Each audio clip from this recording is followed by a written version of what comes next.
Nos capítulos 4 e 5 do Gênesis, encontramos as chamadas gerações de Caim e Sete. Tais são os 10 patriarcas da Bíblia, idênticos aos Parjápates hindus e a Sefirot da Cabala. Portanto, os patriarcas são simplesmente os signos do zodíaco, emblemas em seus múltiplos aspectos da evolução espiritual e física da raça humana, das eras e das divisões do tempo. Na astrologia, as primeiras quartas casas nos diagramas das 12 casas do céu chamam-se ângulos, por estarem dotados de grande força. Eles correspondem a Adão, Noé, Caim e Enoque, o alfa e o ômega, o bem e o mal, que governam o todo. Além disso, quando divididos em 4 tríades, a saber, a ígnea, a aérea, a terrestre e a aquática, encontramos que a última corresponde a Noé.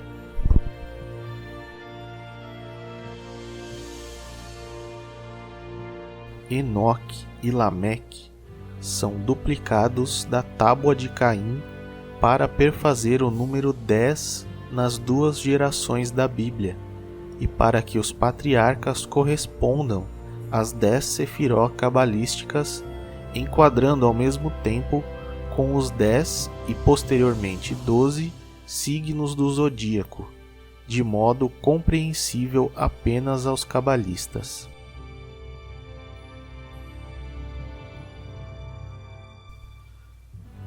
Tendo Abel desaparecido dessa linhagem, ele é substituído por Sete, que foi claramente uma ideia posterior sugerida pela necessidade de não fazer a raça humana descender inteiramente de um assassino. Esse dilema só foi percebido, ao que parece, quando a tabela de Caim estava completa, e assim se fez que Adão, depois do aparecimento de todas as gerações, gerasse esse filho Sete. É sugestivo o fato de que, ao passo que o Adão do capítulo 5 é feito à imagem e semelhança dos Elohim, Sete é gerado à semelhança de Adão, significando assim que havia homens de raças diferentes.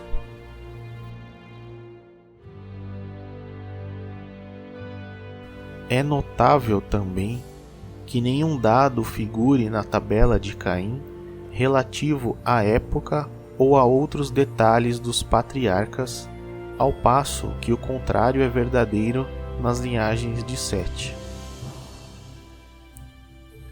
É claro que ninguém deveria descobrir, numa obra aberta ao público, os mistérios finais daquilo que foi preservado por incontáveis séculos como o maior segredo do santuário. Mas, sem divulgar a chave ao profano, ou sem ser taxado de indevida indiscrição, podemos muito bem erguer uma ponta do véu que oculta as majestosas doutrinas da antiguidade. Descrevemos então os patriarcas tais como deveriam estar em sua relação com o zodíaco e observamos a sua correspondência com os signos. O seguinte diagrama representa a roda de Ezequiel.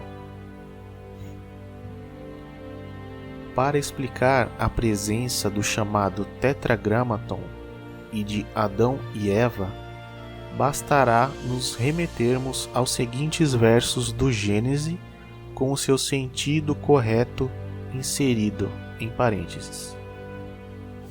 E Deus, entre parênteses, os Elohim, criou o homem à sua imagem, entre parênteses, a imagem deles, dos Elohim.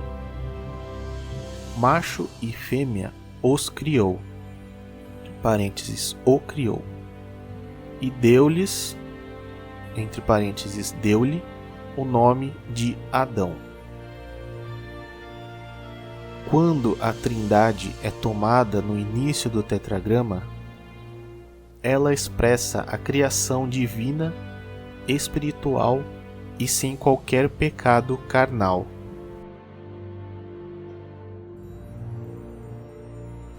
Tomada em seu termo oposto, ela expressa o pecado carnal e é feminina. O nome de Eva é composto de 3 letras, e do Adão primitivo ou celestial é escrito com uma única letra, Iod. Por conseguinte, não se deve ler Jeová, mas Yeva ou Eva. O Adão do primeiro capítulo é espiritual, portanto puro, andrógeno, Adão Cádmo.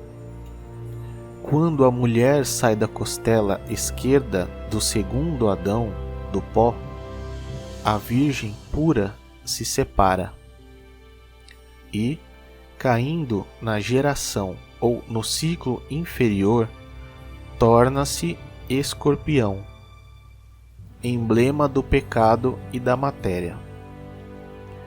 Ao passo que o ciclo ascendente assinala as raças puramente espirituais, ou os 10 patriarcas antediluvianos, os Prajápatis e a Sefiró, que são conduzidos pela própria divindade criadora, que é Adão Cádmo ou Yod-He-Vov-He.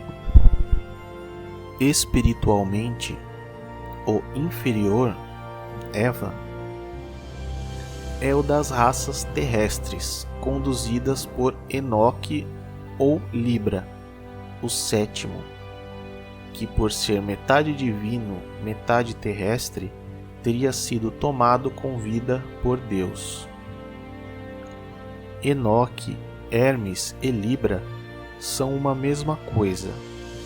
Todos representam as escalas da harmonia universal.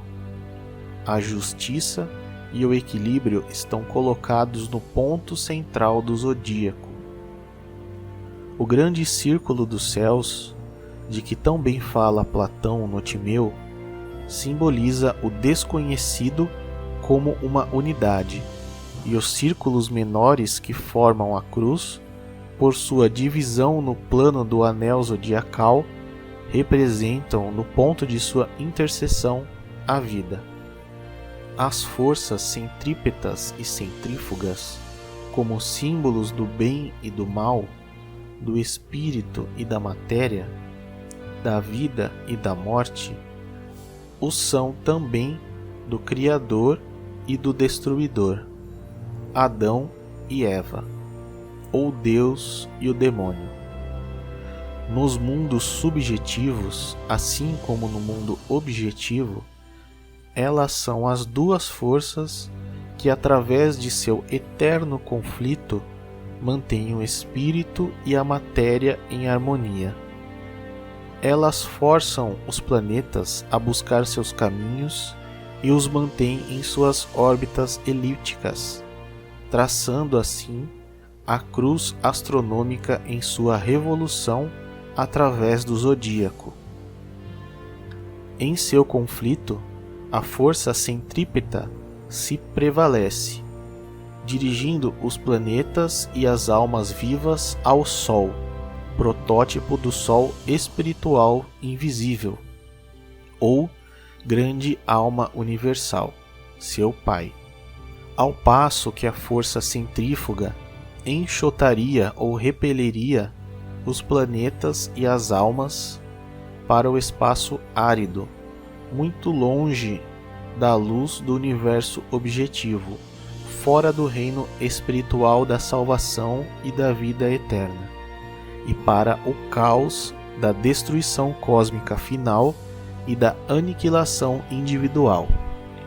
Ela regula a ação das duas combatentes, e o esforço de ambas faz os planetas e as almas vivas traçarem uma dupla linha diagonal em sua revolução através do zodíaco e da vida.